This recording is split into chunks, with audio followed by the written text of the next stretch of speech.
Olá, meus amigos do Revisão PGE, tudo bem? Vamos seguir com a nossa revisão de processo do trabalho? Vamos lá. O primeiro ponto que eu tenho para tratar com você nesse nosso segundo e último bloco é quanto à desconsideração da personalidade jurídica, que com a reforma trabalhista passou a ter um procedimento previsto na CLT. Na verdade, uma previsibilidade da CLT de que se aplica ao processo do trabalho o procedimento de desconsideração previsto no Código de Processo Civil. Então, em linhas gerais, quanto aos aspectos gerais da desconsideração, eu te remeto aos seus estudos de processo civil e vamos aqui analisar as peculiaridades do processo do trabalho. A primeira delas é que a propositura do incidente de desconsideração acarreta a suspensão do processo sem prejuízo da concessão da tutela de urgência, quando o magistrado pode se valer do seu poder geral de cautela para, de repente, deferir um arresto dos bens do sócio para garantir o resultado útil do processo, mesmo que ao longo do período de suspensão do incidente. Bom, a principal distinção ocorre quanto à recorribilidade da decisão que resolve o incidente de desconsideração da personalidade jurídica. Veja, se a decisão for proferida na fase de conhecimento, não cabe recurso de imediato, isso porque, nós vamos conversar um pouquinho mais à frente, o processo do trabalho é regido pelo princípio da irrecorribilidade imediata das decisões interlocutórias. Então, na fase de conhecimento, não cabe recurso de imediato. Por sua vez, se a decisão do incidente for proferida na fase de execução, o recurso cabível é o agravo de petição, e aqui há uma distinção fundamental. Esse agravo de petição independe de garantia do juízo, o que seria exigido em algumas hipóteses outras de cabimento do agravo de petição. Na solução do incidente de desconsideração da personalidade jurídica, o agravo de petição é dispensado de garantia do juízo, ok? Fique atento a esse detalhe. E se o incidente for instaurado originariamente no tribunal, quando a decisão será de competência do relator, o recurso cabível é o agravo interno. Adiante, outro procedimento específico é quanto à possibilidade e previsibilidade trazida pela reforma trabalhista de distribuição dinâmica do ônus da prova. Quanto à regra tradicional do ônus da prova, é aquela de que ao reclamante incumbe comprovar os fatos constitutivos do seu direito e ao reclamado os fatos impeditivos, modificativos ou extintivos do direito do reclamante. Mas a CLT, que silenciava a respeito, passou a prever especificamente, no artigo 818, parágrafo 1º, que é possível a distribuição dinâmica do ônus da prova, ou seja, uma atribuição do ônus da prova diversa da regra do caput em 3 situações específicas. A primeira, nos casos especificamente previstos em lei, diante das peculiaridades da causa relacionadas à impossibilidade ou excessiva dificuldade de cumprir o encargo probatório do caput, ou mesmo diante da maior facilidade de se obter a prova do fato em contrário. O pulo do gato aqui é quanto ao momento de prolatação dessa decisão de distribuição do ônus da prova. A CLT estabelece, no parágrafo 2º do artigo 818, que a decisão de distribuição diversa do ônus da prova deve ser proferida necessariamente antes da abertura da instrução. E, se a parte entender necessário e formular requerimento, pode implicar o adiamento da audiência para permitir o regular exercício do contraditório e que a parte, de fato, se valha dos meios de prova que entenda necessários para comprovar o seu direito.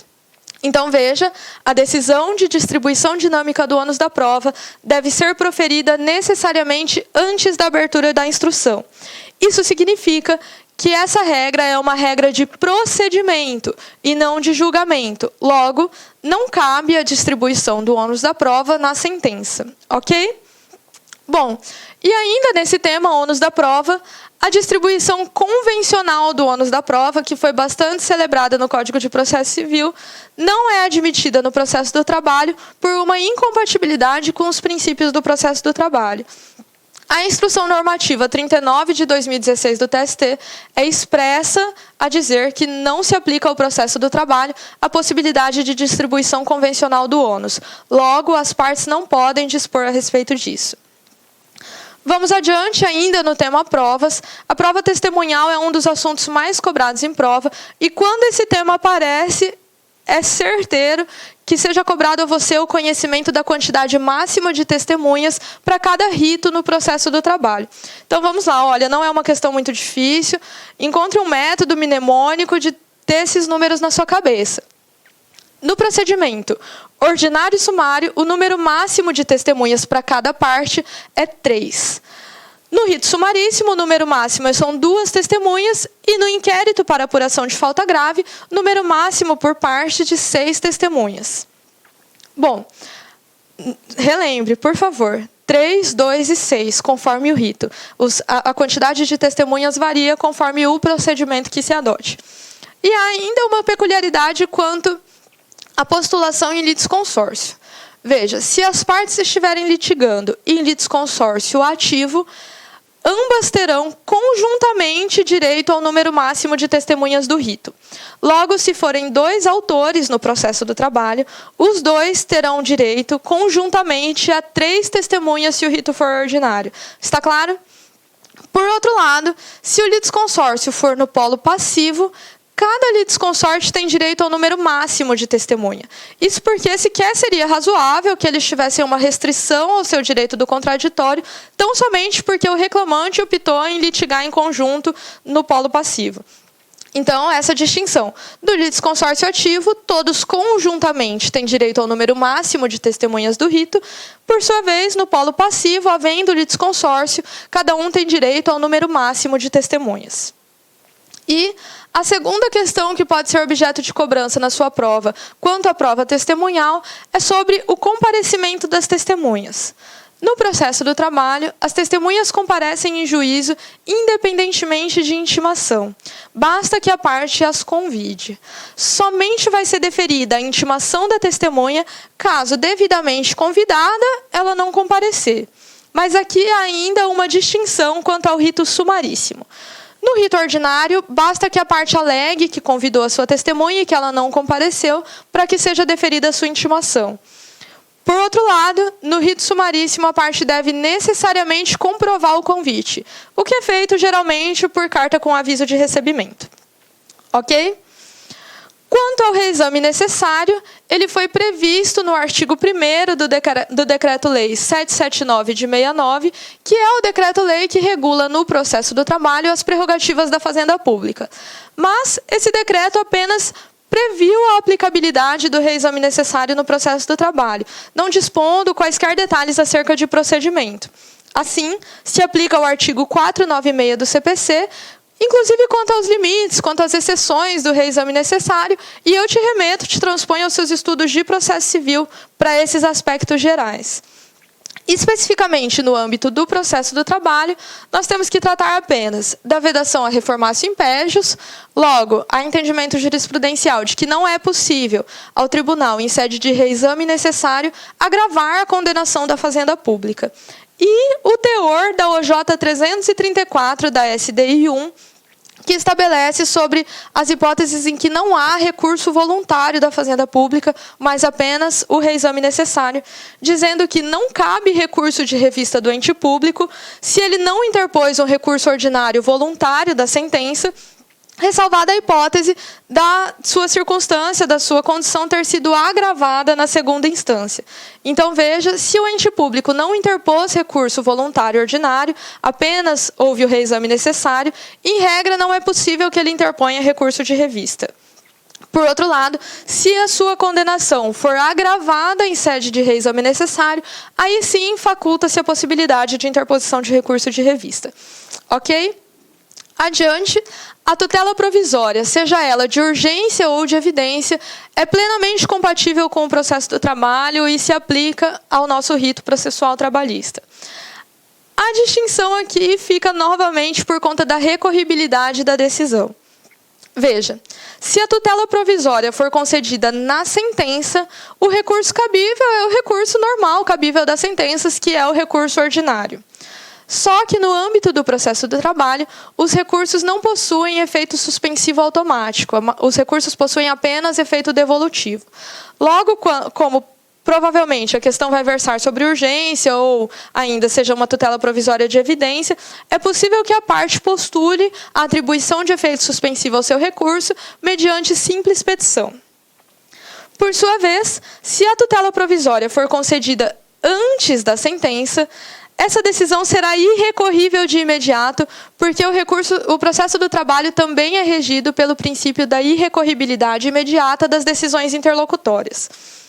Logo, inexistindo recurso cabível para insurgência contra a tutela de urgência deferida antes da sentença, o meio de impugnação aberto às partes é a impetração de mandado de segurança.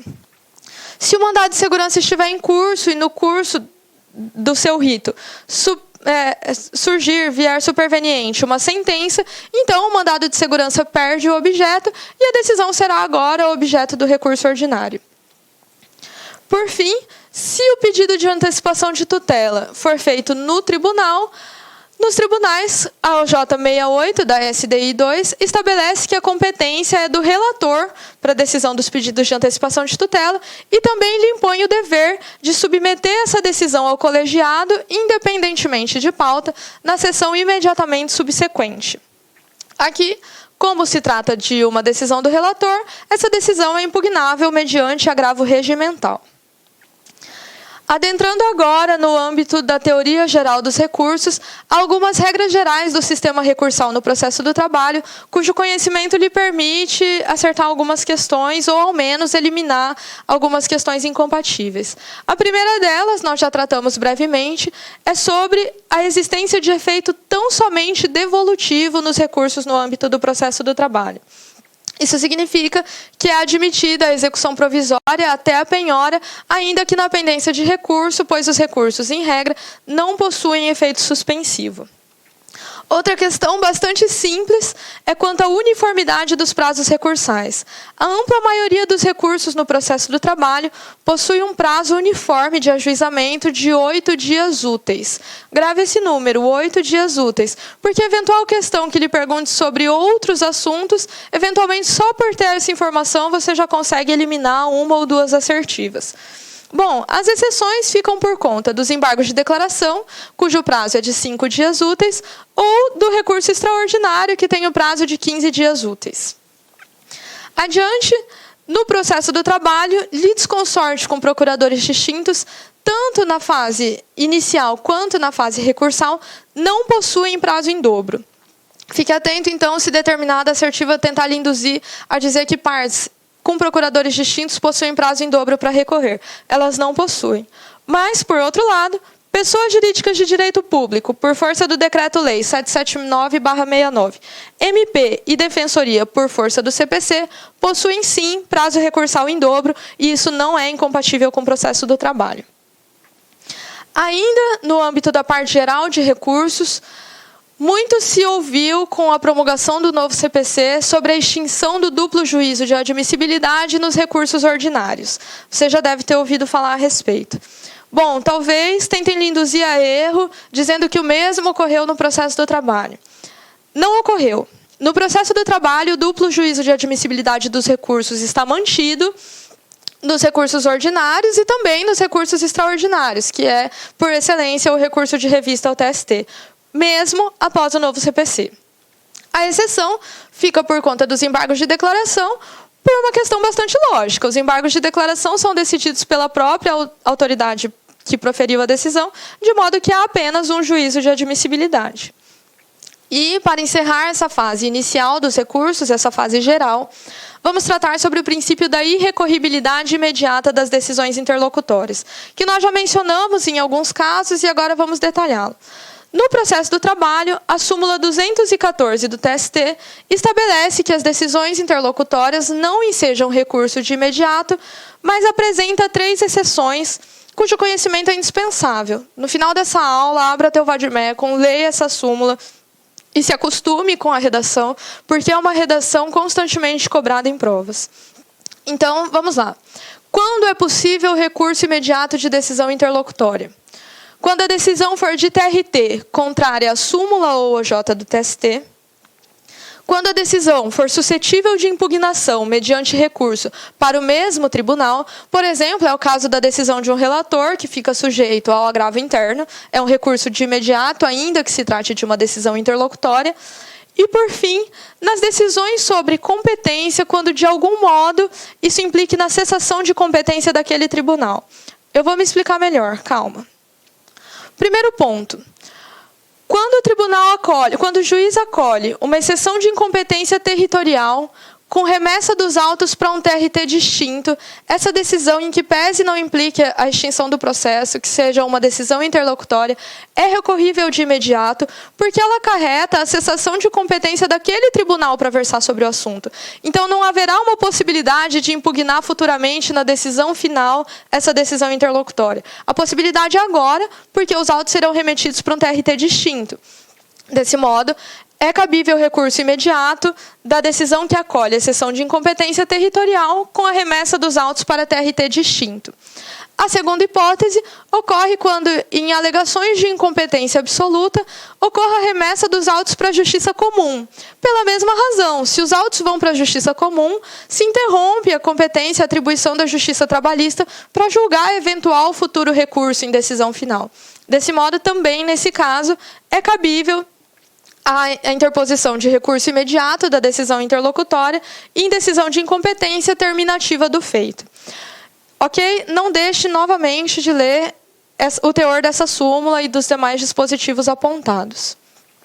Adiante, já entrando no tema de recursos em espécie, eu trouxe para vocês, em razão de uma cobrança recente da FCC, uma especificidade do cabimento dos embargos de declaração no processo do trabalho.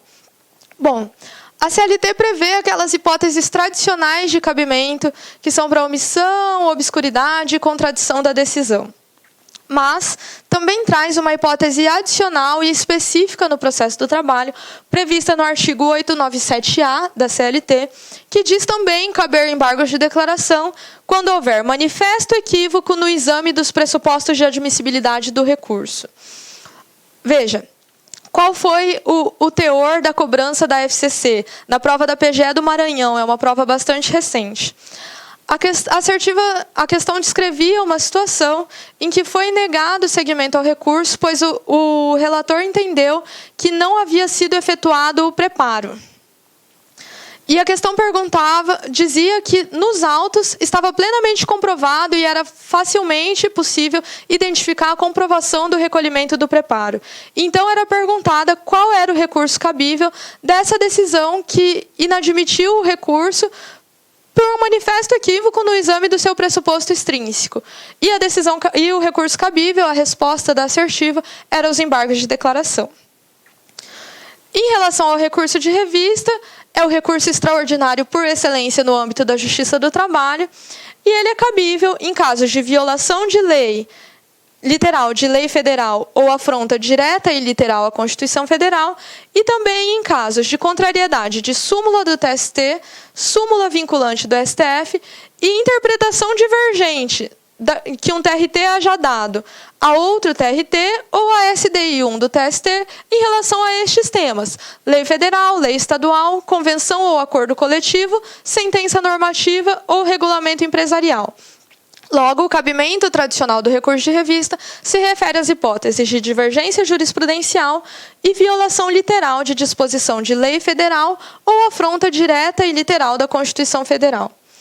Quando esse assunto vem na sua prova, ele provavelmente lhe cobra o conhecimento das diferenças de cabimento do recurso de revista no rito sumaríssimo e no processo de execução.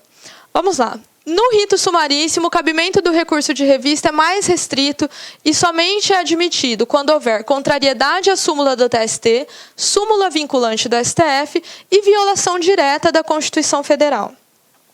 Bom, veja então que não cabe recurso de revista no rito sumaríssimo por violação de lei federal, divergência jurisprudencial ou contrariedade de OJ. Ok? No processo de execução, o cabimento é ainda mais restrito. No processo de execução, a parte somente consegue a admissibilidade de um recurso de revista caso ela comprove uma ofensa direta e literal da Constituição Federal. Veja, portanto, que no processo de execução, o cabimento do recurso de revista é restrito às hipóteses de violação da Constituição e violação direta, não basta que seja uma violação reflexa.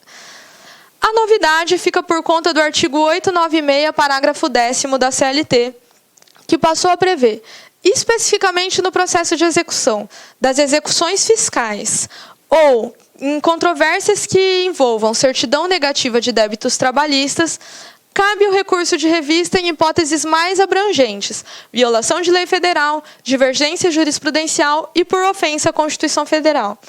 Fique atento, apenas em hipóteses de execuções fiscais e controvérsias acerca da certidão negativa de débitos trabalhistas, o cabimento do recurso de revista no processo de execução é ampliado para essas hipóteses.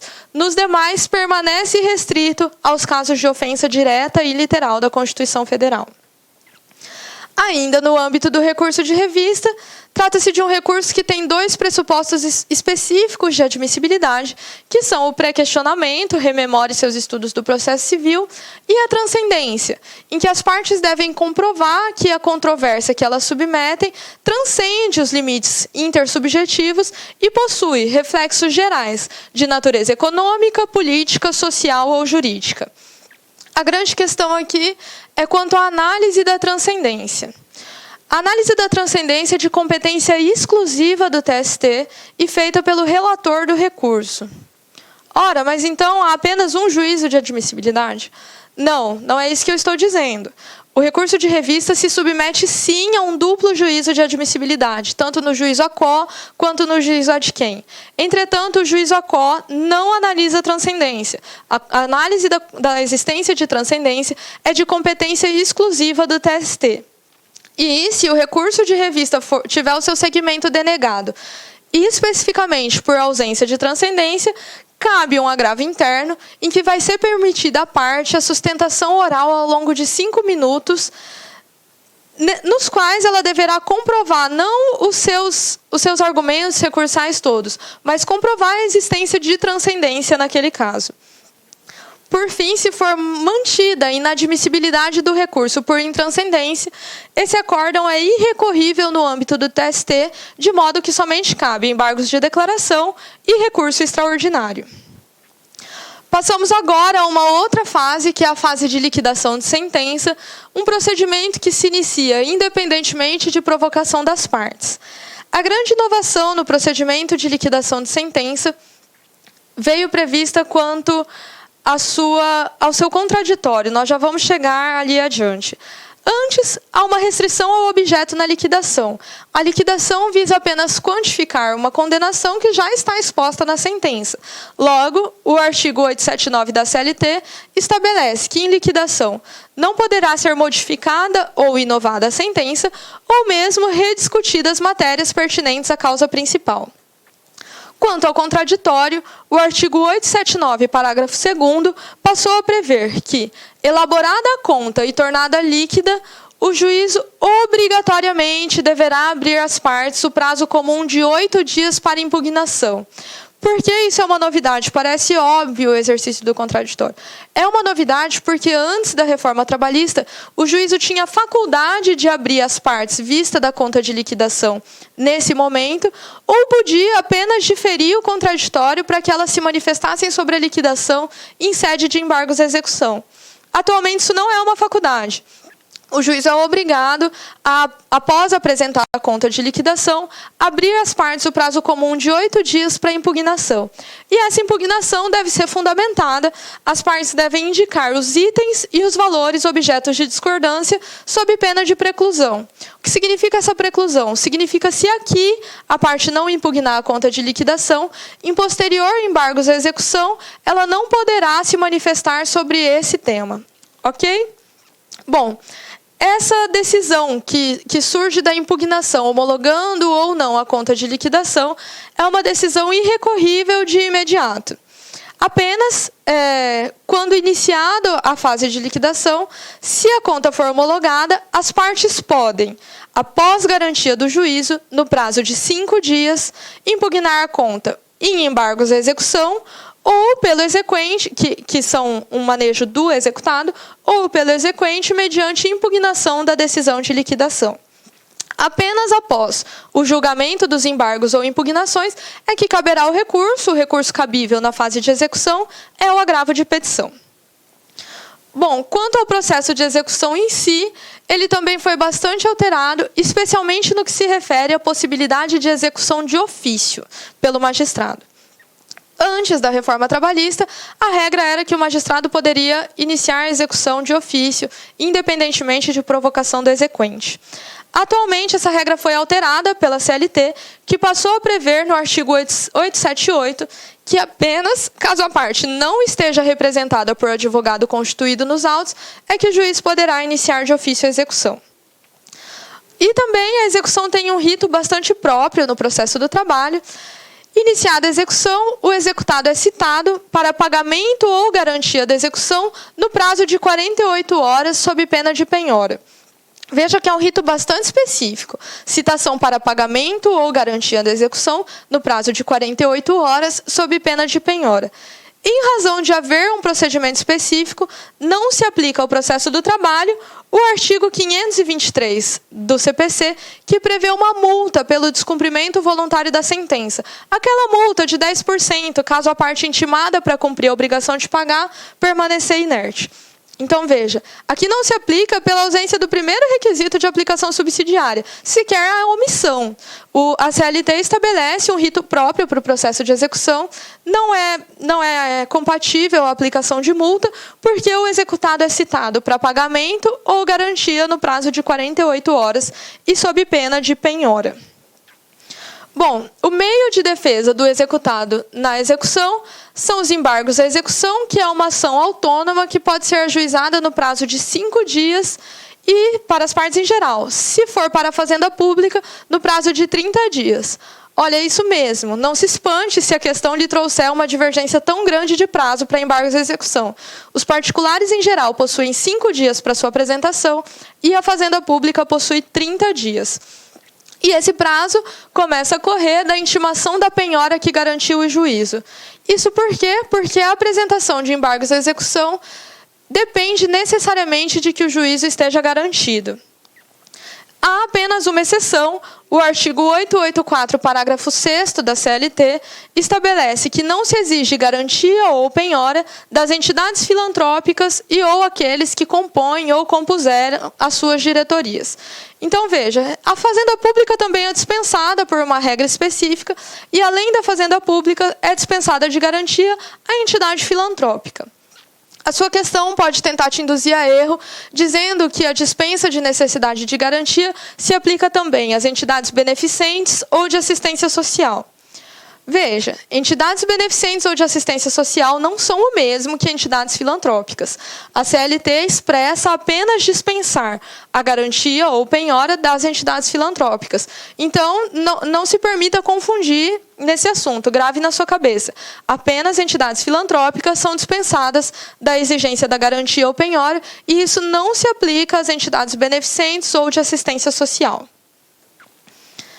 E a última inovação bastante substancial no processo de execução é quanto à prescrição intercorrente. Antes da reforma trabalhista, havia uma controvérsia bastante instalada sobre a admissibilidade ou não da prescrição intercorrente no processo do trabalho. O STF possuía uma súmula bastante antiga que dizia que se aplicava a prescrição intercorrente no processo do trabalho e, por outro lado, o TST tinha um entendimento sumulado totalmente oposto, dizendo que a prescrição intercorrente não se aplicava ao processo do trabalho. Essa controvérsia foi solucionada porque a CLT é bastante expressa em dizer no artigo 11A que ocorre a prescrição intercorrente no processo do trabalho, logo ela é sim admitida no processo do trabalho, no prazo de 2 anos. E ela passa a correr quando o exequente, se for intimado para cumprir determinada decisão judicial, permanecer inerte ao longo desse prazo, caso em que a prescrição intercorrente pode ser conhecida mediante requerimento ou mesmo declarada de ofício. Ok? Então, fique atento, é uma novidade bastante marcante. Se a sua prova lhe perguntar sobre o cabimento da prescrição intercorrente no processo do trabalho, ela passou sim a ser regulada pela CLT após a reforma trabalhista. Ainda nos procedimentos relacionados à execução, os embargos de terceiros são admitidos no processo do trabalho, uma ação de conhecimento, uma ação autônoma que tem um rito próprio e que, portanto, não admite jus postulandi. Não se trata de uma ação típica que discuta a relação de trabalho entre empregado e empregador. Então, os embargos de terceiro não admitem o uso do jus postulandi. Há uma peculiaridade quanto ao manejo dos embargos de terceiro pelos sócios.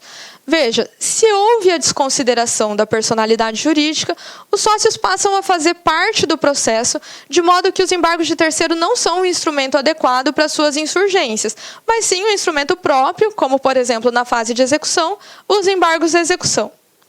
Por outro lado, se não houve a desconsideração da personalidade jurídica, os sócios são de fato terceiros e, caso eventualmente algum bem seu seja atingido, é válido o uso do manejo dos embargos de terceiro para, eventualmente, resgatar o seu bem ou alegar as matérias que entenda necessárias.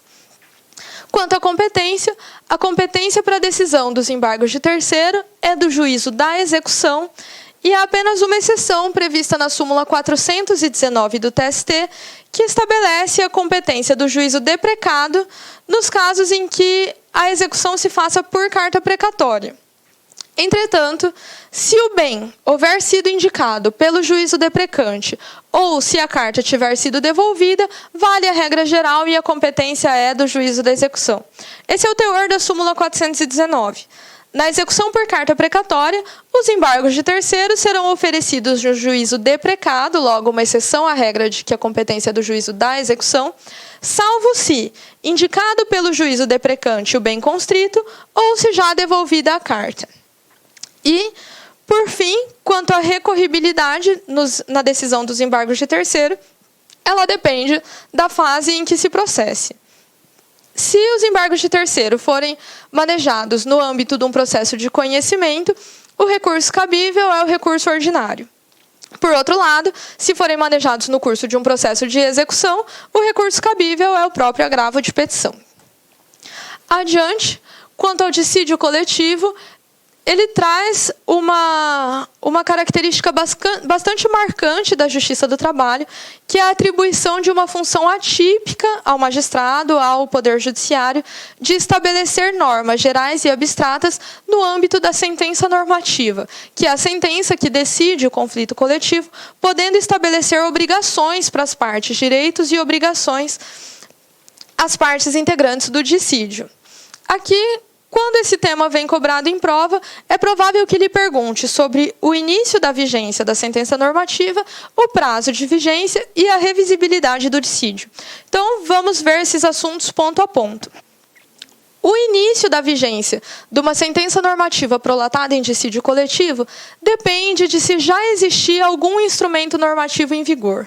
Se já existia algum instrumento normativo em vigor, e as partes ajuizaram o dissídio 60 dias antes do seu término, a sentença normativa passa a viger no dia imediato ao termo final desse instrumento, que poderia ser um acordo coletivo, convenção coletiva ou sentença normativa.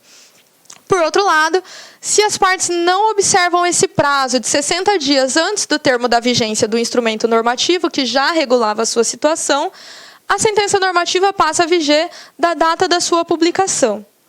E, por fim, caso não existisse qualquer instrumento normativo em vigor, caso não existisse acordo coletivo, convenção coletiva ou sentença normativa, a sentença normativa passa a ter sua vigência regulada a partir da data do ajuizamento do dissídio. Quanto ao prazo máximo de vigência, as sentenças normativas possuem a vigência máxima de 4 anos, mas nada impede que a própria sentença estabeleça um prazo menor, visando incentivar as partes a rediscutir as suas condições. A coisa julgada operada por ela, em que pese haja uma certa controvérsia, prevalece que é uma coisa julgada meramente formal, tanto porque ela permite a revisão após 1 ano e possui uma vigência limitada no tempo, o que por si só já é incompatível com o conceito de coisa julgada material. E, quanto à recorribilidade, se a sentença normativa for proferida pelo TRT, o recurso cabível é o ordinário, ao passo que, se for uma sentença normativa do TST, no âmbito de competência originária do TST, são cabíveis embargos infringentes apenas caso a decisão da SDC tenha sido não unânime. O dissídio revisional, por sua vez, é admitido mediante a observância de 2 critérios. O primeiro deles é um critério temporal, somente se admite as revisões da sentença normativa, das condições de trabalho por ela fixadas, caso ela tenha o prazo mínimo de vigência de 1 ano, caso já tenha decorrido ao menos 1 ano da sua vigência. E, além do critério temporal, existe o próprio critério de modificação das circunstâncias. Para que seja possível a revisão da sentença normativa, exige-se que tenha havido a modificação das circunstâncias que ditaram a sua edição, de modo que as condições por ela reguladas tenham se tornado injustas ou inaplicáveis. Ok? Rememore, são 2 critérios para permitir a revisão de uma sentença normativa. A vigência superior a 1 ano e a modificação das circunstâncias que ditaram a sua edição. E, para finalizar, eu já me extrapolei um pouco o nosso tempo, vamos tratar do dissídio coletivo no serviço público. Bom, no âmbito das pessoas jurídicas do direito privado, nós já vimos que não há qualquer distinção, elas se submetem ao regime das empresas privadas e, portanto, é claramente admitido o manejo do dissídio coletivo. Nas pessoas jurídicas de direito público, isso é distinto. Se os seus servidores forem estatutários, eles não estão sujeitos ao dissídio coletivo e nem a qualquer eventual sentença normativa. Não se admite o dissídio coletivo para servidores estatutários. Por sua vez, se os servidores forem seletistas, admite-se o manejo do dissídio coletivo, mas tão somente para discussão de naturezas de cláusula social. Não se admite o dissídio coletivo ou a sentença normativa para cláusulas de natureza econômica. Isso por uma razão bastante simples, porque a administração está vinculada ao princípio da legalidade específica e às normas orçamentárias para disciplinar a remuneração de seus servidores, de modo que não é possível que isso seja feito mediante sentença normativa. Tudo bem? Bom, pessoal, é isso que eu tinha para dizer para vocês, os temas que eu selecionei para a nossa revisão. Antes de encerrar, eu deixo uma tarefa, que é para vocês lerem o teor do artigo 896C da CLT. É o artigo que versa sobre os recursos de revista repetitivos no âmbito do processo do trabalho, de forma bastante análoga ao recurso especial e recurso extraordinário repetitivo. Esse artigo é bastante detalhista. Se ele vem na sua prova, ele vem com a cobrança da redação literal. É importantíssimo que você tenha uma redação fresca na sua cabeça. Ele é tão detalhista, as informações estão lá, tanto que ele tem a bagatela de uns 17 parágrafos, salvo engano. Não vá para a sua prova sem a leitura desses dispositivos. Também, não vá para a sua prova. A minha recomendação, eu insisto, é que você pegue os nossos slides, revise os assuntos aqui tratados e ao menos leia, ao menos uma vez, todos os dispositivos legais mencionados, súmulas e orientações jurisprudenciais. Em que pese aqui nós tenhamos tentado priorizar a explicação, a revisão dos assuntos, a cobrança, quando ela vem na sua prova, ela costuma ser literal. Então, não deixe de ter esses assuntos, que são os assuntos que mais caem, bem frescos na sua cabeça. E eu acho que era isso que eu tinha a tratar para vocês, na verdade eu tenho certeza. Eu agradeço muito a sua atenção, desejo que você tenha bons estudos, faça uma excelente prova, e é isso aí, vamos juntos!